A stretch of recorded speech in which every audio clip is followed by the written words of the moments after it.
Bom, esse é um vídeo que vai responder várias perguntas, várias dúvidas, né? Então, durante o evento que eu fiz, a gente teve várias questões, várias dúvidas, e a gente foi compilando essas dúvidas, e isso virou um material muito rico que hoje eu vou dividir aqui com vocês, tá? Uma pergunta que teve lá, vamos lá. Bruna, eu consigo ter acesso... Não, essa pergunta não, gente. Bruna, o Ademir perguntou. Bruna, o que é preciso para iniciar um coworking?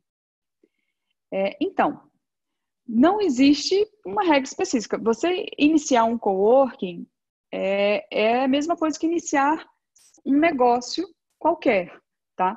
Mas quando eu estou ensinando alguém a montar um escritório compartilhado, eu divido em 4 etapas: o planejamento, a implantação, a gestão e o marketing. Não necessariamente uma etapa após a outra, né? Então, primeiro o planejamento, você vai gastar um tempo com aquilo, você vai focar realmente naquilo, tirando da sua cabeça a ideia e colocando ela no papel. E depois, quando você estiver implantando, fazendo reforma e tal, ao mesmo tempo você vai implantando o marketing. Então, ao mesmo tempo que você está fazendo reforma, que você está comprando mobília, que você está, enfim, implementando aquele negócio todo, contratando pessoal e tal, você vai fazer o seu website, você vai fazer a sua campanha, você vai ver uma campanha inaugural, uma campanha de venda, alguma coisa assim, com certeza. E depois você vai também, paralelo a isso, começar a sua gestão, tá? Qual a melhor tecnologia de atendimento telefônico para oferecer o serviço de escritório virtual? Então, olha só. Hoje em dia, a gente vê diversas tecnologias, né? E muita gente utiliza a tecnologia de VoIP para fazer o escritório virtual. Primeiro, vamos lá, para quem não sabe. O que é o escritório virtual? Eu defino o escritório virtual como aquele serviço na qual o cliente não está residente no seu coworking. O cliente, ele usa o seu endereço, o cliente, ele usa o seu telefone, você atende o telefone dele, você gerencia as correspondências dele, ele utiliza não só o seu endereço fiscal, não, são CNPJ, não. Ele utiliza o seu endereço para fazer reunião, o seu endereço para colocar no cartão de visita dele, no website dele, enfim. Isso para mim é o escritório virtual. E isso engloba você atender o telefone para o seu cliente. E na hora que você faz isso, você atende o telefone com o nome da empresa para o seu cliente. E o que faz isso funcionar, essa máquina funcionar? Um sistema de PBX. Né? Você tem 2 opções que eu vejo. Né? Ou você implanta um PBX, e aí não importa se o PBX se ele é seu, se ele é alugado, se ele é emprestado, enfim, você tem que ter um PBX para fazer esse gerenciamento, né? Para a pessoa poder, configuração do PBX, a pessoa, na hora que alguém liga para um número, aparece na tela o nome da empresa que tá ligando, e aí você atende, sei lá, Bruna, consultoria, boa tarde. Né? Assim que funciona. Então, o que faz isso é um PBX. Né? E eu, Bruna, utilizo um PBX na moda antiga. Assim, ele é um PBX híbrido, que ele tanto pode funcionar com a linha tradicional, como analógica, como ele pode funcionar com VoIP e tal. Eu gosto do tradicional. Né? Por que eu gosto do tradicional? Porque eu gosto do tradicional. Por que eu gosto do tradicional? É porque no passado, até 2 anos atrás, eu já utilizei o VoIP e eu tive problema de estabilidade do link. O VoIP depende do link de internet. Aí o link, ele caía, ele ficava com a voz metalizada, acontecia diversas coisas que para mim não dava. Então, eu prefiro ficar da forma antiga mesmo, eu uso um PBX, eu tenho um contrato com a operadora de telefonia, e isso tudo sai um pouco mais caro que o VoIP sai, mas ele me dá a estabilidade a tranquilidade que eu quero para poder escalar esse serviço de escritório virtual e poder atender várias pessoas ao mesmo tempo, sem ficar me preocupando se vai cair a ligação, sabe? Se vai dar pau no link, essas coisas assim.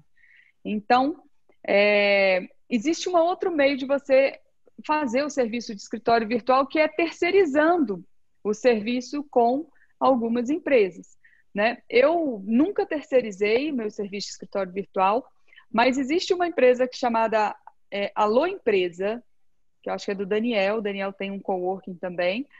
E essa empresa, ela te dá toda a estrutura que você precisa de escritório virtual pronta, né? E você só vai vendendo aquelas linhas telefônicas ali. Eu não sei muito bem como funciona o negócio dele, tá, gente? Mas o que eu posso dizer é que a melhor tecnologia para mim ainda é o tradicional, o velho, bom e velho PABX com como é que fala? Com uma linha analógica mesmo, enfim, um contrato de telefonia nesse sentido. Deixa eu pegar outra pergunta aqui. Então, olá, Bruna. Em um dos seus áudios do Telegram, você fala sobre contrato com o seu cliente. O que um contrato com o cliente é? O que você tem que observar muito num contrato com o cliente, tá? Bom, gente, primeira coisa, multa contratual, prazo contratual e estabelecer as regras, deveres e direitos de cada um ali, tá? Aí a pessoa virou e falou para mim, multa contratual, mas você sempre fala que não tem que ter multa, que o cliente tem que ir ouvir. Beleza, acontece isso mesmo. Só que existem regras ali no contrato, se o cliente atrasar a mensalidade, se o cliente infringir alguma daquelas regras, eu acho que sim, tem sim que aplicar a multa.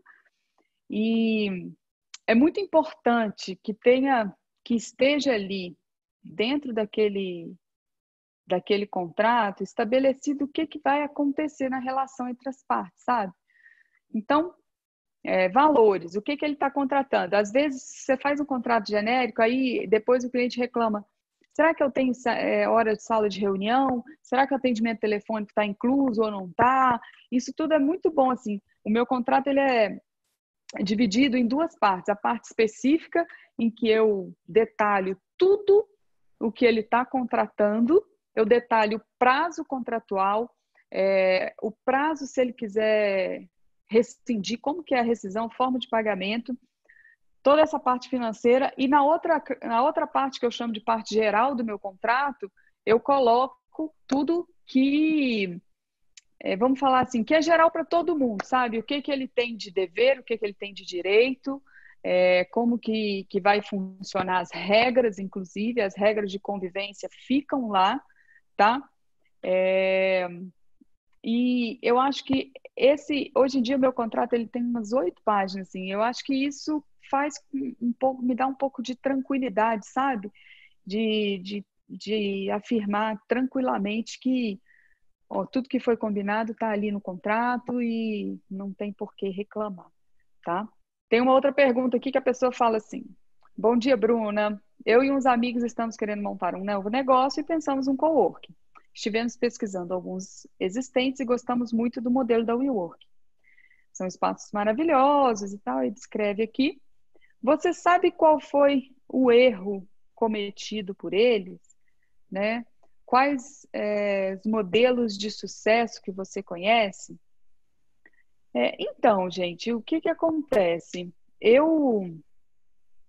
É muito delicado assim, a gente dar opinião sobre um outro negócio, né? A gente falar sobre outro negócio, mas, de fato, esse caso da WeWork está em alta, todo mundo está comentando, né?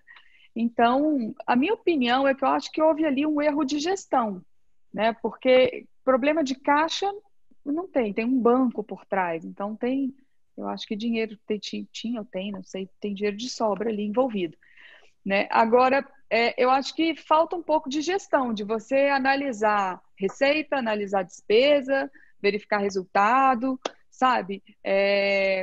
E talvez também, eu acho, na minha opinião, na minha humilde opinião, não entendo de startup, mas eu acho que definir ela como startup talvez seja um pouco equivocado, porque a escalabilidade do coworking, ela é questionável, né? Você depende do espaço físico, não é um software, né? Que você, enfim, vamos pegar o Uber aí como exemplo, né? Não é um software que você vai escalando, escalando, escalando. Você depende do espaço físico, então a escalabilidade própria, assim, né? É um pouco questionável, na minha opinião. Então, eu acho que o erro ali foi mais de gestão, né? Do que um erro de estratégia, entendeu? Eu acho que tem ali e eu acho que agora eles vão consertar, né? Eu acho que tanto é que colocaram uma pessoa do mercado imobiliário para ser presidente, né? Eu acho que se você tiver uma gestão mais eficiente ali dos custos, né, da receita, o tipo de receita, né? Eu acho que com certeza é, vai para frente, vai ter um resultado positivo, sim. E é interessante falar que eu acho que a entrada da WeWork no mercado foi extremamente benéfico para todos, né? Porque antes as pessoas tinham dúvida o que era um coworking, como funcionava, né? O que definia isso e tal, o que era compartilhamento de escritório. E hoje a gente não tem essa dúvida, né? As pessoas já chegam para a gente procurando o espaço compartilhado, e isso é maravilhoso, sabe? Isso foi o marketing da WeWork, sem dúvida, que fez isso ficar assim tão conhecido como é hoje, né? E eu acho que para o mercado só tem a contribuir, só teve a contribuir. Vamos lá. Tem aqui uma pergunta que foi o seguinte: é, estou muito empolgada em empreender e ao mesmo tempo preocupada. Eu tenho um imóvel maravilhoso de 650 metros, onde funcionou por vários anos com um inquilino e está num lugar nobre da cidade, com grande visibilidade e características modernas, né? E aí ela fala assim: o problema é que são muitos espaços e eu não sei se consigo preparar todos os espaços de imediato. Gente, isso é muito comum. 650 metros é uma área boa, né? E aparecem muitos espaços com 800 metros, 500 metros para cima, né? E o que eu geralmente aconselho, né? Tenta dividir esse ambiente e montá-lo conforme você for, é, conforme o seu negócio for amadurecendo, sabe?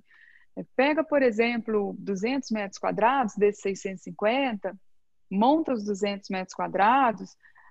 Aqui mesmo falou que é uma casa, né? Então, uma casa deve ter vários cômodos. Você monta alguns cômodos e depois você vai montando os outros cômodos conforme for tendo movimento, né? Uma dica que eu dou, gente, eu já fiz isso por várias vezes.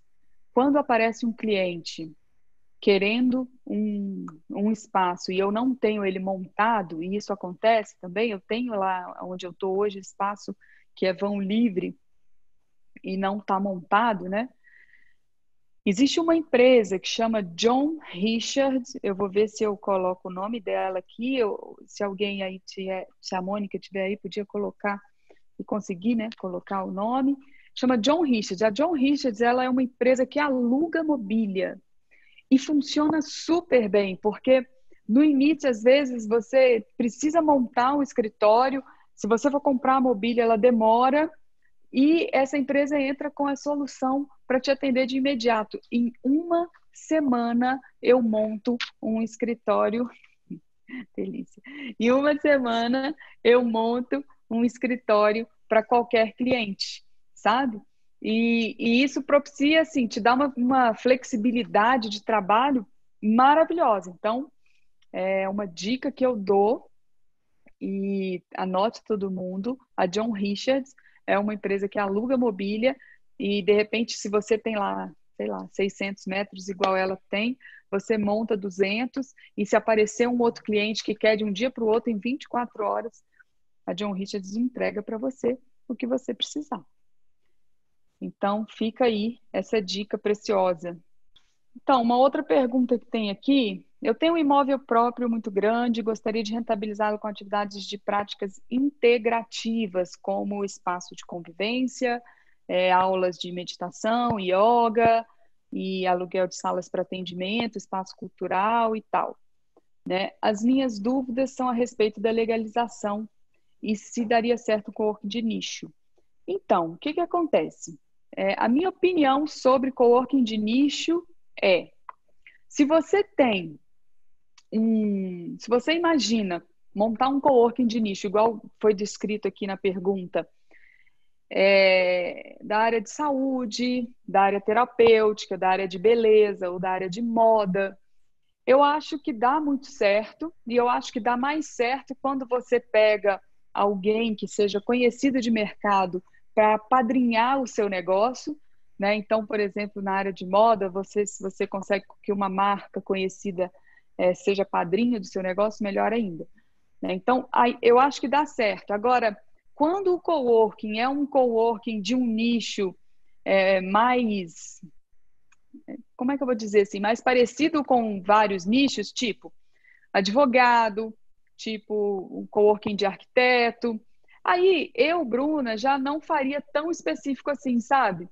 Eu faria um, um coworking mais aberto para tudo quanto é tipo de profissão.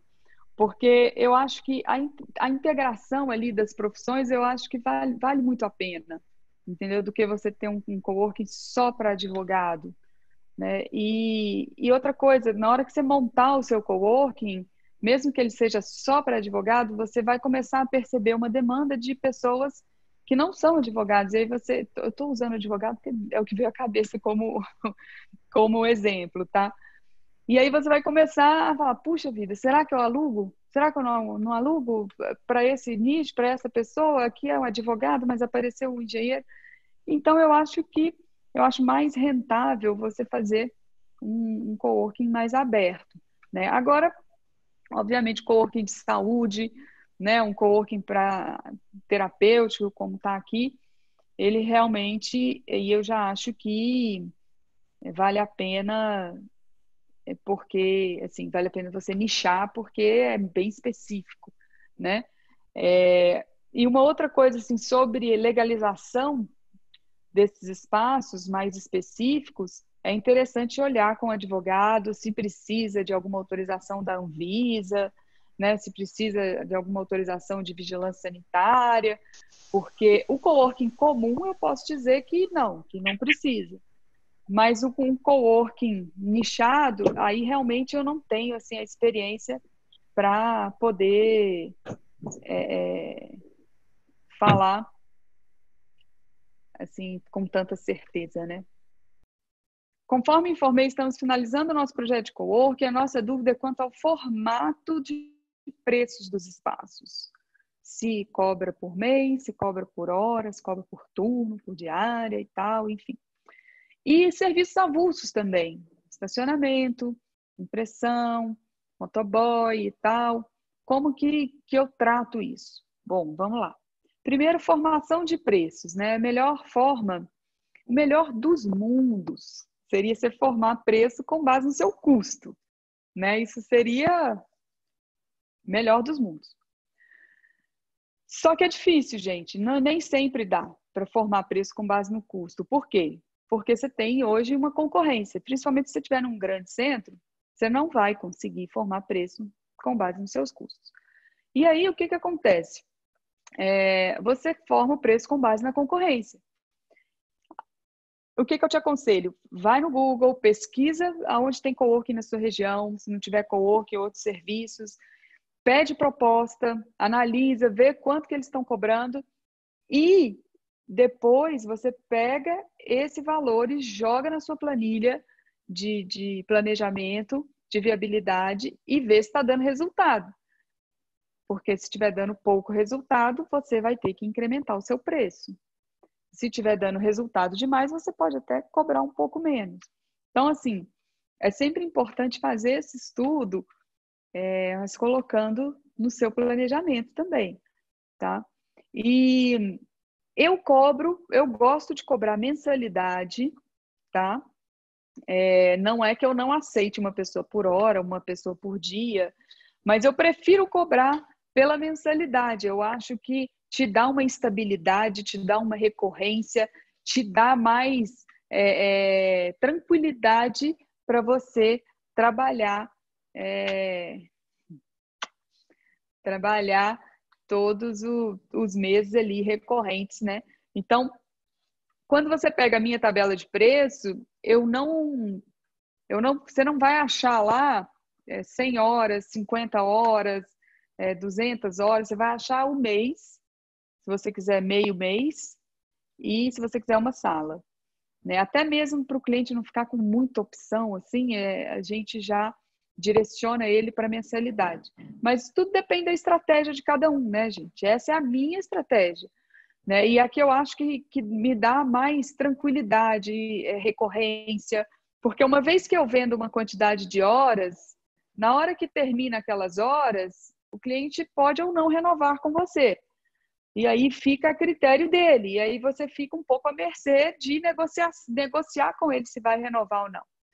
Né? Ao passo que a minha experiência já provou que quando a gente faz uma mensalidade, o cliente ele permanece com a gente mais ou menos 15 a 18 meses. Então, isso dá para a gente uma tranquilidade, uma recorrência melhor, tá? Olha que interessante. Boa tarde, Bruna. Eu gerencio um coworking em Salvador, abrimos as portas em novembro, estou com dificuldade de alugar as salas privativas. Bom, novembro está aí, né? Tem 2 meses. Eu, quando abri, eu terminei abri em novembro também, eu terminei o ano com 8 clientes, com nenhuma sala privativa alugada. Né? Eu acho que eu tinha uma posição alugada e as outras eram endereços, escritório virtual.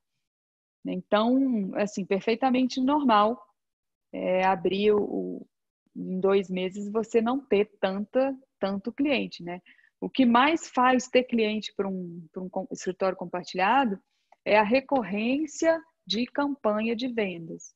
Né? Então, todos os meses você está lá investindo um pouquinho no Google AdWords, no Facebook Ads, soltando conteúdo, se relacionando com aquelas pessoas da sua base, participando de eventos. Se você está no interior, funciona bastante fazer eventos, fazer parceria com entidades e tal. Isso, assim, numa recorrência. Né? Fazer só uma vez e deixar para lá não vai funcionar. A minha experiência diz que você precisa ter uma recorrência, tá? E aí eu volto a falar, né? Quando eu falo do marketing, que é muito importante, você ter um website, é muito importante você estar presente nas redes, mas não é só fazer o seu perfil, né? Dar informação para aquela pessoa que está ali visitando seu perfil. Muitas vezes você talvez não seja o perfil da pessoa de criar conteúdos e tal, mas certamente existe conteúdo na internet que você pode disponibilizar ali. Todos os dias eu vejo alguma notícia interessante que pode ser interessante para o meu público, para o meu cliente. Né? Então, a gente está sempre munindo ele de informações, de forma que uma hora ele vai pensar, olha, pô, essa solução aqui de ter um escritório compartilhado é boa para mim. Né? Todo o objetivo da campanha de vendas é sempre esse. Em um momento, o seu lead, que a gente chama de lead, né, virar para você e pensar, não, aquele coworking ali é uma solução que vai me ajudar com o meu negócio. O que tem mais procura? Né? Salas privativas, salas compartilhadas, salas para quantas pessoas? Existe algum estudo, uma porcentagem? Enfim, ele coloca aqui várias perguntas relacionadas a isso, a ambiente. Né? E aí eu vou falar para vocês um pouquinho da minha experiência. O que que eu recomendo? 80% de sala privativa, 20% de compartilhado. Isso quer dizer que se você tem 100 metros quadrados, os 100 metros quadrados, 80 metros quadrados de sala privativa, não, você tem que pensar que você tem uma recepção, que você tem que ter sala de reunião, que você tem uma copa, né? Um ambiente ali de café, convivência, enfim. Então, dessa parte produtiva do seu coworking, tenha em mente que a minha recomendação é 20% compartilhado, 80% sala privativa. Por quê? Porque a sala privativa tem uma procura maior em qualquer região que eu conheça, né? É óbvio que o seu coworking pode ser uma exceção? Pode, seu coworking pode ser uma exceção, ele pode trabalhar mais escritório compartilhado, mas não é a regra, tá? A regra é que o mercado procura mais ambiente privativo, né? O mercado procura o compartilhamento do espaço, né? Então, o mercado procura estar ali no ambiente onde ele vai compartilhar a sala de reunião, ele vai tomar o café com os outros, ele vai ter um ambiente de convivência, enfim, ele vai ter ali um networking que é natural do ambiente, mas ele gosta de ter o canto dele na hora que ele está sentado trabalhando no computador. Isso é o que o mercado vem falando para mim há 10 anos, né? Então, eu, com tranquilidade, eu falo para você fazer mais salas privativas do que ambiente compartilhado, né? Existe, para quantas pessoas, né, que ele pergunta, né? Existe enfim, um número, assim? O que que eu faço, gente? Eu faço salas para 4 pessoas, 6 pessoas no máximo, e eu faço uma do lado da outra, sabe? Eu não pego, assim, um ambiente... sei lá, um vão livre. Aí eu pego, coloco um ambiente compartilhado perto de uma sala, depois uma sala de reunião, depois uma outra sala privativa. Não. Quando eu faço salas privativas, eu coloco uma do lado da outra, de forma que, se eu precisar abrir elas e fazer uma sala de 10, eu consigo abrir. Ou põe uma porta entre elas, ou alguma coisa assim, sabe? De forma que me dê essa mobilidade, né? Mesmo que eu não use divisórias, tá? Mais assim, é uma forma mais estratégica de você fazer ali o seu layout para ter mais resultado, né? Que tipo de firma eu devo abrir para montar um coworking? Né? Eu percebo que o serviço de cafeteria no coworking é muito importante. Você sugere que eu terceirize esse serviço? Enfim, contrato alguém do ramo? Qual a dica que você me passa sobre isso? Bom, primeiramente, sobre o tipo de empresa, é uma empresa de serviços combinados de escritório, né? Eu sempre falo com todo mundo, abra uma empresa no Simples Nacional Anexo 3, porque você tem uma carga tributária menor, né? Então, é melhor. E aí, para você estar nesse anexo 3 do Simples Nacional, aí você tem que realmente, às vezes, consultar um contador para ele ver a melhor solução no seu caso, mas é de fato o que vai te dar menos carga tributária. Eu posso fazer com MEI? Pode, só que a MEI tem uma restrição de faturamento que eu acho que o coworking vai atingir rapidamente, né? E aí a outra parte, ela fala da cafeteria. Ela percebe que a cafeteria é importante dentro do coworking, se ela deve terceirizar o espaço do café. Bom, de fato, não que a cafeteria seja o mais importante, mas o espaço de convivência, oferecendo café, oferecendo alguma coisa ali para o seu cliente, é importante sim, né? Se eu tivesse espaço para terceirizar, eu até tenho hoje em dia espaço para terceirizar, mas eu não terceirizo. Talvez eu terceirizasse sim, sabe? Tipo, a cafeteria seria mais um cliente, como um cliente de sala privativa é meu, entendeu? Eu acho que vale a pena. Só que para valer a pena, tem que ser bom também para a cafeteria. Então, você tem que girar aquele movimento ali, dar um movimento para a cafeteria, né? De forma que seja interessante para ela, porque senão Se não for interessante, ela vai provavelmente cancelar o contrato com você, né? Então, vale a pena nesse sentido, tá? De você terceirizar, observando que você precisa gerar um movimento para esse negócio que vai estar dentro do seu negócio, e eu enxergaria ele como um cliente igual outros, qualquer. Por que que eu não faria eu mesma cafeteria? Porque eu acho que não é o meu business, né? Meu business é escritório compartilhado. Se eu for mexer com cafeteria, eu vou ter que pegar licença da vigilância sanitária, né? Eu vou ter que abrir uma empresa de comércio, de alimentação, alimentos e bebidas, né? Enfim, é outro negócio dentro de um negócio que eu já estou gerindo. Então, por isso que eu nunca fiz e não é o meu ramo de atividade, né? Mas se você estiver disposto a ter esses dois ramos de atividade, ótimo.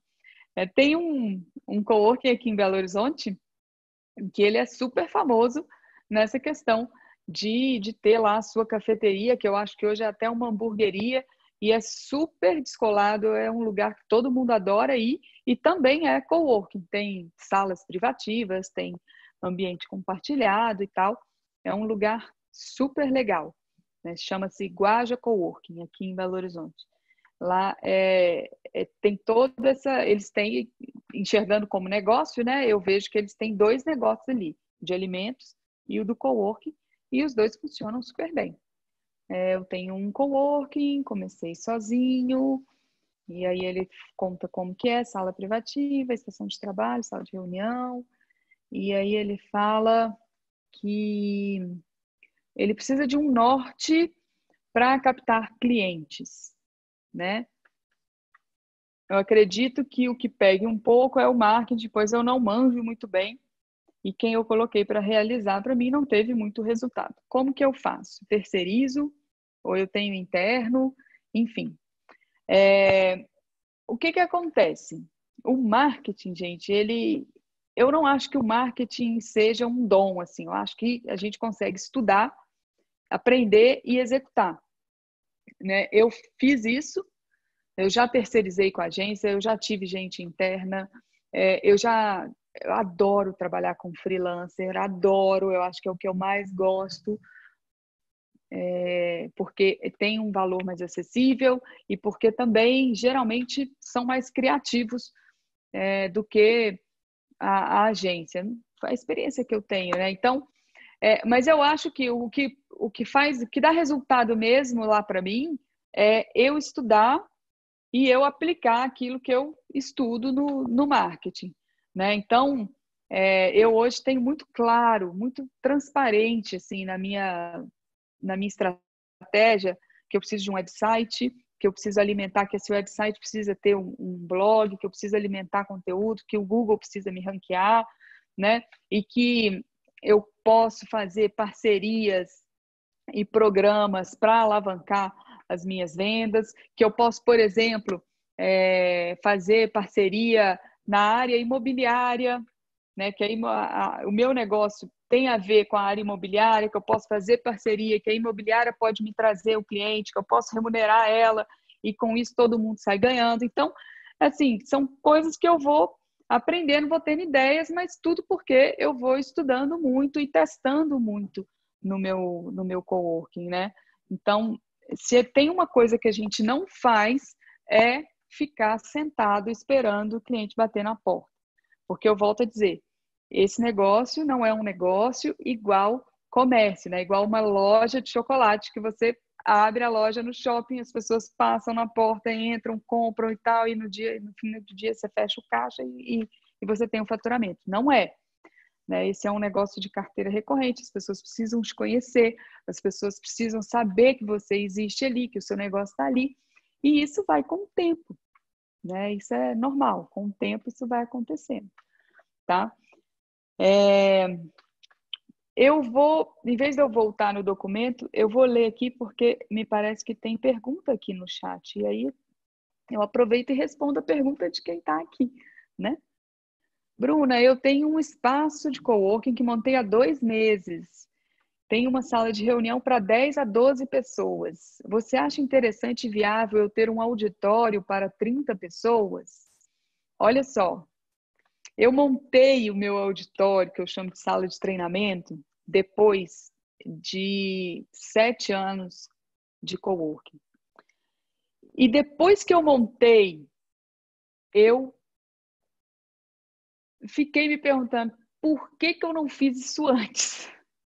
Porque é um negócio que tem super procura, super movimento e é um negócio assim que, pelo menos aqui em Belo Horizonte, em São Paulo também, tá sempre, todos os lugares estão sempre cheios, as pessoas sempre chegam para a gente perguntando: ah, você tem datas e, enfim, é um negócio que tem uma procura muito boa, e é um negócio que você pode funcionar em 3 turnos. Você pode alugar de dia, de manhã, de tarde, você pode alugar de noite, você pode alugar fim de semana.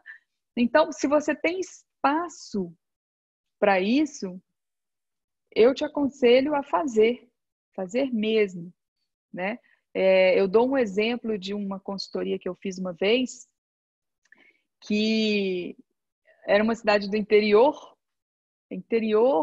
eu não lembro de onde que era, mas era uma cidade interior pequena, não tinha coworking lá.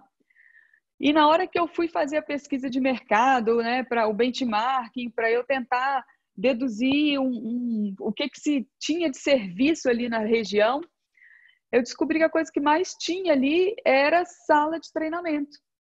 E que tinha uma procura muito grande de sala de treinamento, né? Então, nós focamos nesse serviço lá nessa consultoria e deu super certo, né? E o ambiente dele ficou mais sala de treinamento do que coworking, e depois o negócio foi se tornando mais conhecido. Hoje em dia já talvez esteja com outro cenário, mas o que eu quero passar para você aqui é que a sala de treinamento ela dá um resultado, né? Em média, você tem aí 60%, 70% de ocupação no mês.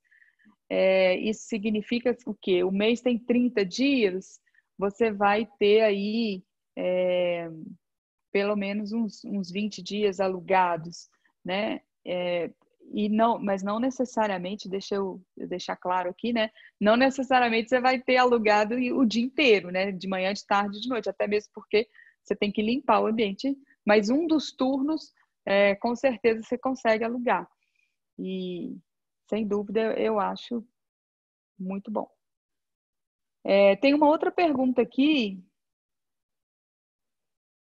Ai, mas eu acho que eu já respondi. Fala um pouco sobre abertura de firma para o coworking. Eu já tenho uma empresa, tenho espaço ocioso, preciso abrir um outro CNPJ? Precisa. Você precisa incluir no seu contrato social, na verdade, a atividade de serviços combinados de escritório, né? Serviços de atendimento telefônico, serviços de terceirização de estrutura, enfim, tem vários serviços, e os serviços que o coworking coloca ali para você poder registrar na junta e emitir uma nota fiscal para o seu cliente correta de serviço, né? E eu não sei qual negócio você tem atualmente, mas esse que eu estou te falando, de serviços combinados de escritório, é, o, é, o, é a modalidade que entra com o menor índice de tributário, né? Funciona a sala de estudos no coworking? A sala de estudo no coworking, algumas pessoas já me perguntaram, eu não sei tão bem assim o que você quer dizer com isso, mas se for sala de estudo para quem está fazendo concurso, eu vou ser sincera com você, eu nunca tive procura de ninguém que esteja fazendo concurso e queira alugar o coworking para estudar, tá? Assim também como eu nunca tive procura de universitários querendo alugar o coworking para poder estudar. Até mesmo porque quem é universitário, eu acho que pode ir lá na biblioteca da universidade e estudar, né? E, enfim, não tive. Agora, a gente teve uma procura super bacana, e não foi uma vez só, que foi para aula particular. né? Aula particular de inglês, aula particular de adolescente, de criança, né? De aula particular mesmo. Isso a gente tem uma procura legal. Em caso de coworking pequeno, sacrificar uma área de sala privativa para ter um auditório pequeno é vantagem? Na minha opinião, não. Eu deixaria a sala privativa por um motivo simples. Você alugando aquilo ali para alguém mensalmente, você vai ter uma recorrência, né?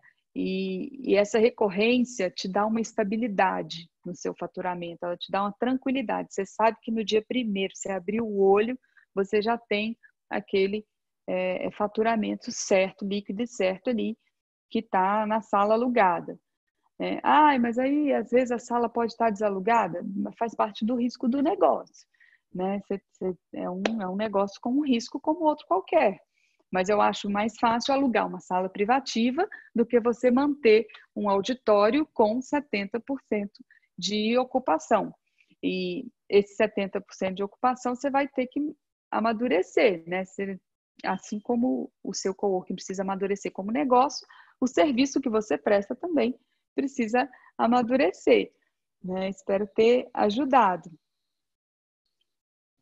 Numa sala privativa, tem a pergunta aqui, quais equipamentos que tem que ter numa sala de privativa? A sala privativa é como um escritório normal, você tem lá a mesa, a cadeira, né? Às vezes um armário, aí depende da negociação.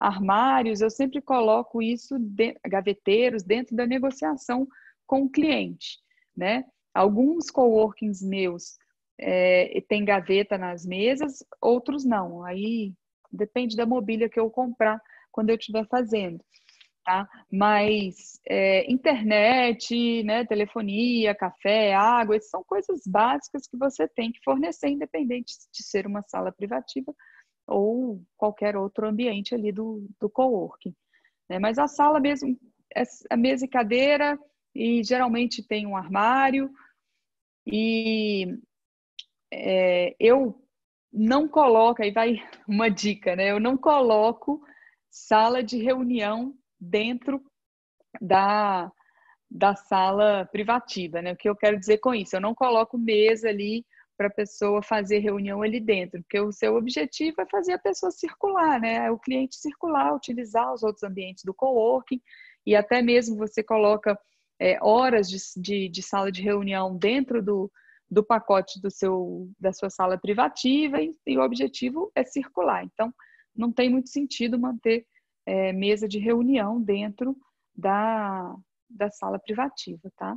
É interessante. Ele tem um espaço pequeno, de 70 metros, né? Esse espaço tem uma sala de reunião, sala privativa, 10 estações compartilhadas, e a arquiteta desenhou o projeto transformando o compartilhado em sala de treinamento para fora do horário comercial, né? E ele viu que eu indico mais salas privativas do que compartilhada, e ele queria que eu falasse um pouquinho sobre isso. Olha só, quando eu montei também, eu tentei pegar o meu ambiente compartilhado, tinham 28 posições na época, e transformá-lo, na hora que eu não estivesse utilizando, transformá-lo em sala de treinamento. E aí, o que aconteceu? As pessoas, elas vão utilizando o seu coworking e elas vão naturalmente deixando coisas ali em cima da mesa. E aí acaba que, no final das contas, você não consegue muito usar aquilo para treinamento, porque quando você vê, ele deixou o notebook ali em cima, aí se ele não deixou o notebook, ele deixou papel, ele deixou um tanto de coisa. É óbvio que se seu coworking for focado em contratos rotativos, isso não vai acontecer. Mas não é todo coworking, eu não conheço um coworking que só foca em contrato rotativo, né? A grande maioria tem contratos fixos, como tem contratos rotativos também. Então, sempre vai ter alguma coisa em cima da mesa. E aí você alugar aquilo como evento, assim, para treinamento, fica um pouco difícil. Mas eu acho que no começo vale tentar. No começo você começa do zero, você não vai ter cliente. No primeiro mês você vai ter 2 clientes, talvez, 3. Então, dá para você manusear isso daí de forma que te dê uma rentabilidade, né? Vamos tentar, a gente já vai para 1 hora que a gente está aqui, mas vamos lá.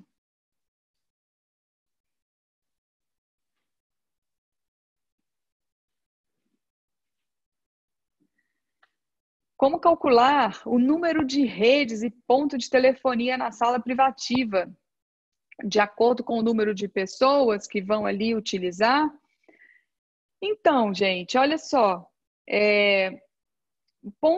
eu sempre aconselho, você tem que ter o Wi-Fi funciona, ele funciona, mas chega uma hora que você vai sentir a necessidade da rede cabeada, né? Por quê? Porque cada pessoa demanda de um tipo de internet, entendeu? Então,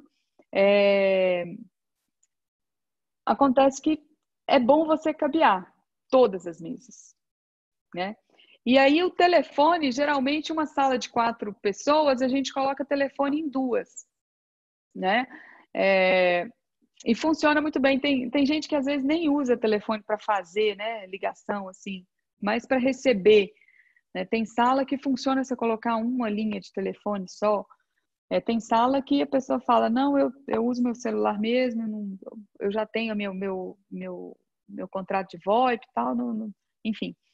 Então, mas a internet cabeada, essa é importante, viu? Essa é importante. E ela é fácil de fazer na hora que você está em obra, né? Depois que você está... Eu tive essa infeliz experiência de fazer o cabeamento, depois que o coworking já estava rodando cheio, e assim, a gente fez uma gambiarra de desceu do teto assim um tubo que não ficou bonito, mas todo mundo ficou funcional, as pessoas precisavam do cabo e paciência, né? Acabou que no final deu certo, mas não ficou assim tão bonitinho.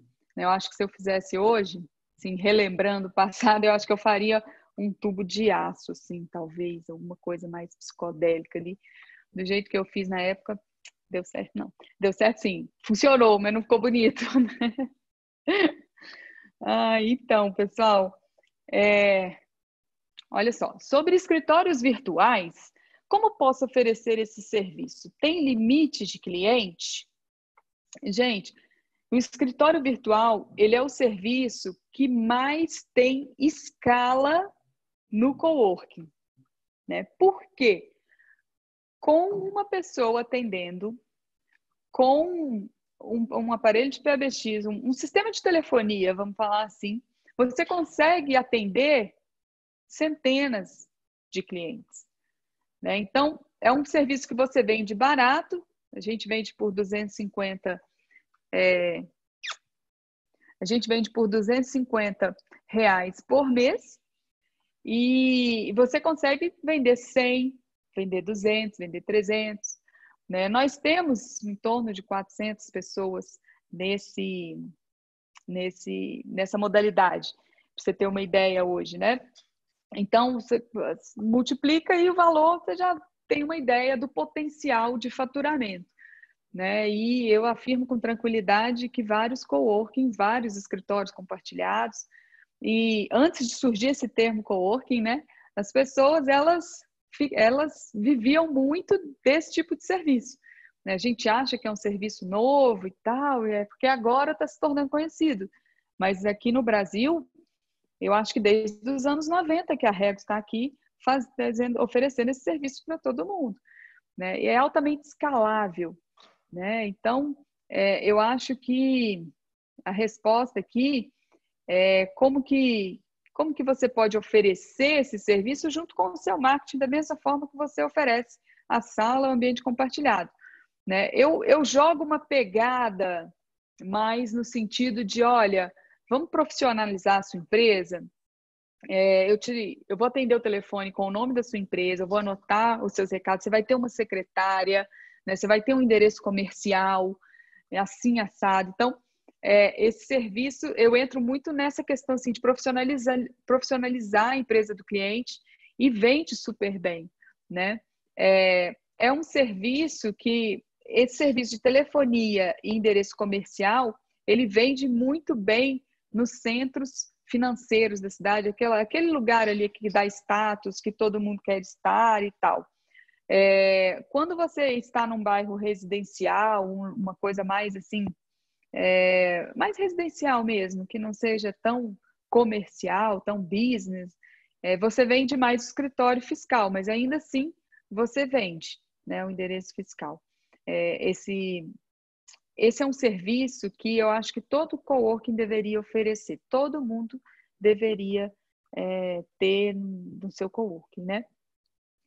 E há limite de atendimento no virtual? Não há gargalo no atendimento com uma única pessoa? Olha, eu tenho hoje uns 400 clientes nessa modalidade. O meu coworking hoje tem 900 metros quadrados. A gente tem um giro de sala de reunião, assim, absurdo. E também tenho a sala de treinamento. E eu tenho 2 pessoas na recepção, atendendo todo mundo. Então, tem horas que elas ficam mais ocupadas? Tem, claro, como qualquer trabalho, tem dia que está mais turbulento. Mas, na maioria das vezes, elas fazem o trabalho tranquilamente, com tranquilidade, sem afobação, dá para atender todo mundo, né? Então, eu te afirmo com tranquilidade que uma pessoa atende mais de 100 escritórios virtuais com tranquilidade. A maioria dos clientes, eles querem essa profissionalização, eles querem esse serviço, mas não necessariamente vai ficar tocando toda hora o telefone, entendeu? Eu estou lembrando, falando aqui, respondendo a sua pergunta, eu estou lembrando de o coworking em São Paulo, que tinha um cliente que era uma clínica médica, e essa clínica, ela tinha um atendimento frenético. E aí, o que você faz? Quando você tem um cliente que tem um atendimento muito superior ao que você planeja, daí você cobra mais caro. Cobra dele, em vez de cobrar 250, cobra 650, cobra 800, entendeu? Mas é viável, né? Principalmente, se você tiver um sistema operacional igual a gente tem, se você tiver um sistema operacional igual a gente tem, que vai gerenciar os seus recados, gerenciar as suas correspondências, sabe? Você que vai avisar o cliente automaticamente que ele tem recado, que ele tem correspondência, que vai tocar o telefone, já vai abrir o sistema. Aí, então, fica muito, muito fácil de atender o escritório virtual. Pode ir por mim. Então, vamos lá. O Danilo está perguntando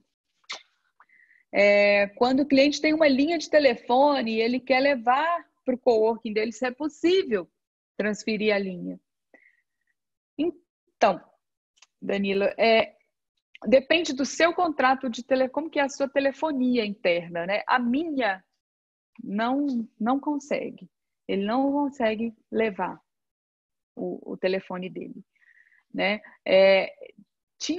Uma vez eu conheci um coworking em São Paulo que ele tinha um contrato com uma telefonia VoIP e tal, que ele conseguia. Mas eu te confesso que eu duvidei um pouco, porque porque você imagina, você não consegue fazer portabilidade de CNPJ, é um pouco mais complicado. Hoje em dia tem tantas empresas paralelas de telefonia que talvez isso seja possível, mas numa empresa tradicional de telefonia, que é essa que a gente está acostumado, não é possível, porque ele te vende o range de ramal, né? E não existe portabilidade assim, de CNPJ. Então, por isso que eu vejo essa dificuldade, sabe? Mas aí o que a gente orienta o cliente? Olha, você põe um siga-me no seu número novo, do seu número antigo para o seu número novo. Toda vez que chamar, a gente vai atender com o nome da sua empresa e a gente vai passar para o seu cliente que o número mudou. Em breve vai sair do ar. E aí você mantém aí uns 3 meses a sua linha antiga e as pessoas vão acostumando com a linha nova, né?